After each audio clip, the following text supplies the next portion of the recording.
Hello everyone. आज हम बात करेंगे वेरिएशन इन सीवेज फ्लो। कोई भी सीवर सिस्टम में जो सीवेज का फ्लो होता है it may not remit constant through out, क्योंकि वाटर सप्लाई रेट चेंज होता है। उसके हिसाब से सीवेज फ्लो वेरिएशन भी चेंज होता है, क्योंकि थ्रू आउट द डे हम सेम वाटर सप्लाई यूज़ नहीं करते हैं। सुबह के टाइम में और शाम के टाइम में जब पीक आवर्स होते हैं तब पानी का यूज़ ज़्यादा होता है, तो वेस्ट वाटर जनरेशन भी ज़्यादा होता है।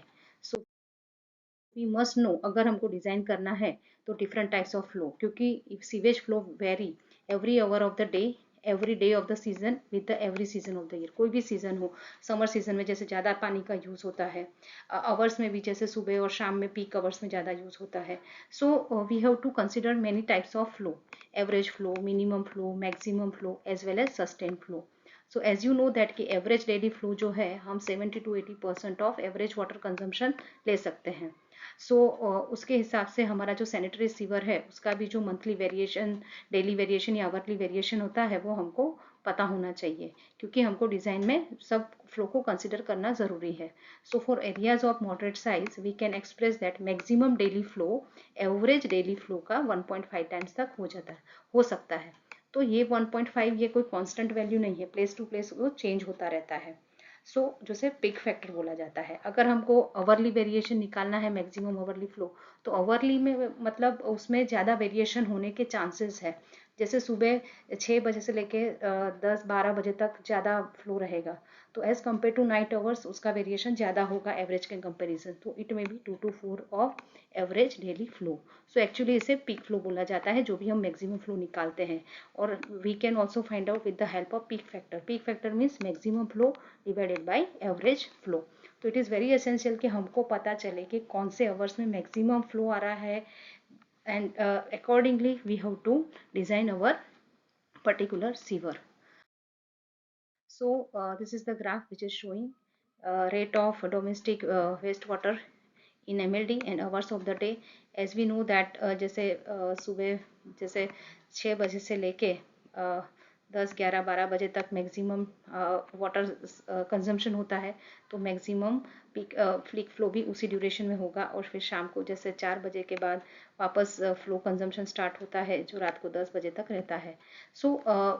दिस ड्यूरेशन जहाँ पे वाटर सप्लाई ज़्यादा कंज्यूम हो रही है, वहीं पे वेस्ट वाटर फ्लो रेट ज़्यादा जनरेट होगा। These are some graphs. ये मिनिमम फ्लो का ग्राफ है, ये पीक फ्लो का ग्राफ है, और यहाँ पे हम एवरेज निकाल सकते हैं। Same graph hours of the day versus percentage of average flow. जैसे ये यहाँ पे दिखाया गया है कि water supply and sewage flow variation. As we know 70 to 80% ले सकते हैं वाटर सप्लाई का। तो जैसे वाटर सप्लाई रेट का ग्राफ चेंज होता है, वैसे ही हमारा सीवेज का वेरिएशन भी होता है। And here in this graph एक ऐसा ग्राफ दिखाया गया है जब मिनिमम डे में कितना पानी यूज़ हुआ, एवरेज डे पे कितना पानी यूज़ हुआ, and third is maximum day, मतलब जब कोई समर का डे होगा तो मैक्सिमम कितना पानी यूज़ हुआ।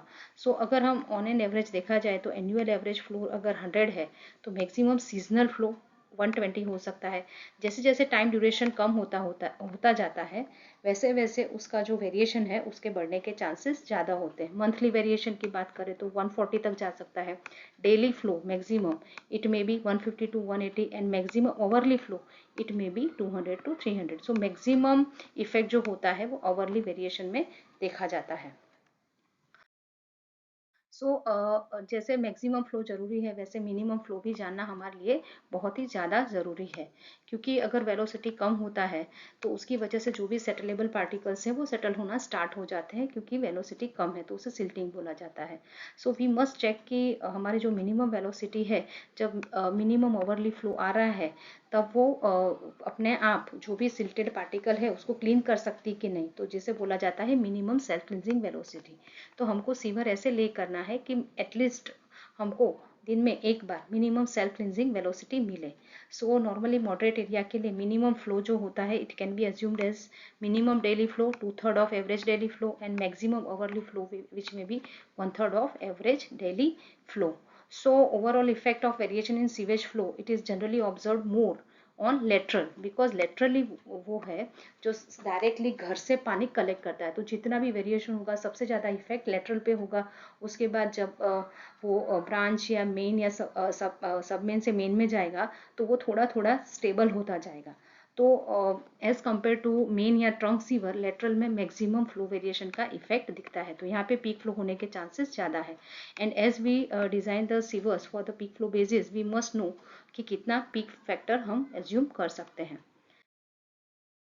So here these are some peak factors. अगर मेन या ट्रंक सीवर है up to diameter 1.25, you can take peak factor as 1.5, मतलब एवरेज फ्लो का 1.5 टाइम्स तक डिजाइन मल्टीप्लाई करके जो भी फ्लो आ रहा है उसके लिए हम डिजाइन कर सकते हैं।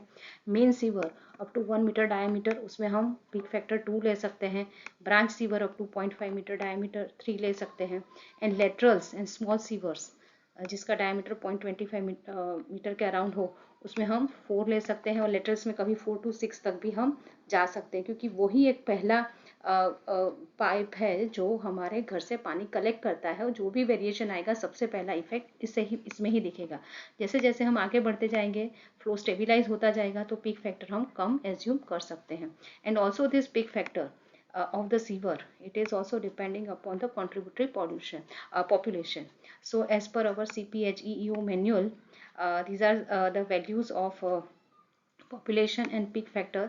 जैसे जैसे हमारा पॉपुलेशन बढ़ता है ऐसे ऐसे हमारा पीक फैक्टर भी कम होता जाता है। अप टू 20,000 3 ले सकते हैं, 20 to 50,000 2.5, 50 to 1000 to 7 lakh 50,000 it is 2.25, and greater than 7 lakh 50,000 population है तो हम 2 पीक फैक्टर ले सकते हैं। मतलब हमारा जो भी डेली फ्लो है उसको 2 टाइम्स करके हम मैक्सिमम फ्लो ले सकते हैं। ऑल्सो हमारे लिए मिनिमम मैक्सिमम एवरेज के अलावा एक सस्टेन्ड फ्लो, वो भी एक ज़्यादा इम्पॉर्टेंट फैक्टर होता है कि कोई भी फ्लो अगर वेरियस ड्यूरेशन के लिए रहता है पर मिनिमम 2 घंटे के लिए अगर वो पर्टिकुलर सीवर में रहता है, so that also we should know, क्योंकि वो मिनिमम 2 घंटे या उससे ज़्यादा के लिए वो पर्टिकुलर सीवर में रह रहा है। So it is also to be observe. So these are various variations that are observed in our sewers, so that we must know. So if we want to do a proper design of our sewer system. So I hope कि आपको ये lecture useful हुआ होगा, तो please like करें, share with other students also, comment भी करें, and subscribe my channel if you haven't subscribe it here. Thank you.